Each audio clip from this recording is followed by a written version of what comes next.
I just built an UnRAID server.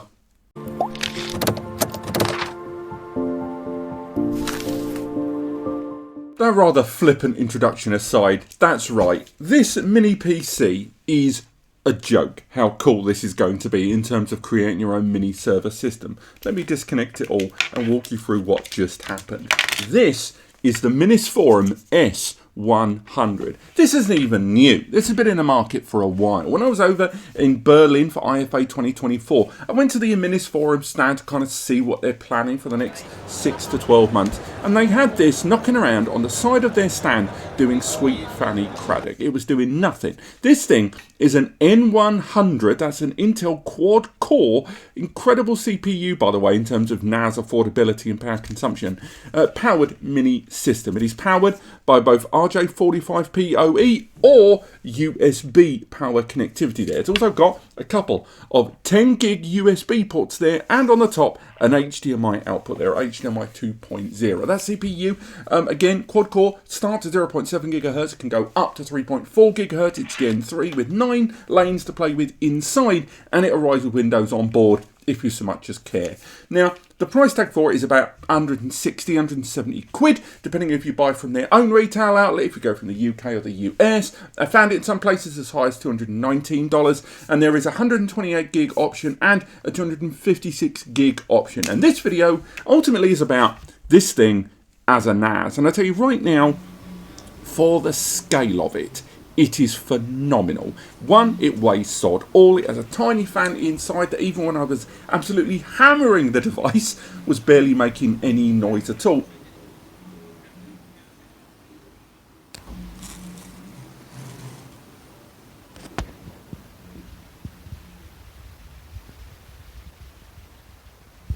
And as demonstrated there at the introduction, setting this thing up as a NAS, yes, you could do it as a mini PC, but that's not my gig. Setting this up as a NAS would be phenomenally easy. Add to the fact that you could power this on PoE or USB means you could connect this to the back of your TV. You could connect this to the back of anything. And although you can use the included Windows license and maybe install Plex Media Server for Windows on it, you'd still need to, KVM in if you needed to. The beauty of something like UnRAID on something like this is UnRAID doesn't need an internal SSD to take advantage of it. So you would just put in a USB and run UnRAID off the USB. It runs in the memory, I should say, to be more accurate, but that also means that you're running a very light but incredibly capable NAS operating system. Now, there's going to be some of you that are highlighting storage. Let's face it, that's what NAS is about. Now, in the introduction there, I utilised this. This is a 4TB Samsung external SSD. It's a 500 megs per second SSD. And although it has a Type-C connector at the top, I used a Type-A adapter. Do keep in mind, space is a little tight there at the top.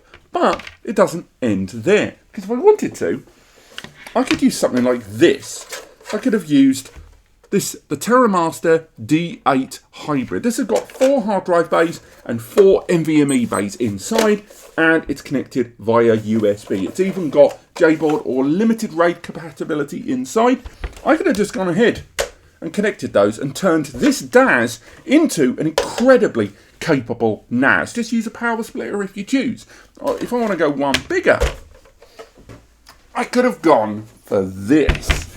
This is a Sabrent 10-bay USB DAS device. It's got a USB on the rear there, and again, this device allows me to turn any DAS box into a NAS. Whether I want to use that NAS for Plex Media Server for my phenomenal collection that I, important here, already have on a DAS box. I could have gone ahead and had old storage there, as long as I've got the file system correct, by the way, and still mount it via USB on this using UnRAID there. Now keep in mind, there are going to be limitations if you were to ever try to use this in terms of a NAS. I will say it only has that one Ethernet port there. That Ethernet port there, that's the PoE one, is still 2.5 gig there. A 2.5 gig PoE port, by the way, on a device this price? Come on, that's impressive. I'm not suggesting this is going to be beating up any of QNAP's Thunderbolt devices anytime soon, or Synology's more powerhouse systems. Fewer they are. I will say that this, for its scale and its flexibility for allowing you to find a more affordable way to turn your existing local access storage or direct attached storage into a NAS, is unquestionably awesome. On top of that, a single Ethernet port 2.5 gig, you're looking at a maximum 279 megabytes per second maximum flow. But I would still argue, because of the USB ports there and the kind of storage we're talking about and the scale of this solution, you were never really looking at higher end. But there's going to be some of you, rightly so, that are going to go, where's the failover? Or if that port fails. It does have Wi-Fi 6 connectivity as well inside. But if you want, you could use a USB adapter. You could use an adapter that adds multiple USBs, which is what I would recommend, into this device. And therefore, via that, you could add more storage. You could add 5 gig network adapters. You could have a multitude of different devices via those 2 USB ports there. On top of that, in terms of power consumption, when we had the device running full welly of accessing storage and connected, we only got it up to 10 to 11 watts. And in idle, it only went as low as 5 to 6 watts. Very low power consumption indeed. Again, another reason to just have this as a minor add-on to your existing larger storage system. Or if you wish, use it as a Plex media server and add it to your existing arrangement of devices. Or a containerized deployment server, an email server. I'm not going to say a web server because there's issues there, but still, to have UnRAID running on this, beautiful stuff. If you want to keep it lighter, go for something like Open Media Vault. I wouldn't recommend TrueNAS on something like this. One, because of the fixed memory, you can't remove the memory. It's pre-soldered to the board there, which means 8 gig, you're going to lose out on some of the topper end features of TrueNAS. And also TrueNAS in its base form, core or scale, is very kind of hungry in terms of power, and I wouldn't really run that off an M100 comfortably. That said, UnRAID on it is going to run like an absolute charm. Ultimately, this video is about talking about this device being used in your own home environment to turn DAS devices affordably into NAS devices. Again, what you're going to have to pay for. 160 to 200 nicker for the device. You've already got the storage laying around there. You've got to buy a USB multi-plug adapter. What, you're looking at 10? 15 nicker. Again, you can run it off PoE if you have a PoE switch knocking around, but it's also got USB-C. It even arrives with its own Type-C adapter anyway, so if you wanted to have it as mains output, you can. This is a 65 watt external PSU. I really can't fault it for what it's trying to do. It's low power consuming. It's rated at 5,500 on CPU benchmark, that N100 CPU.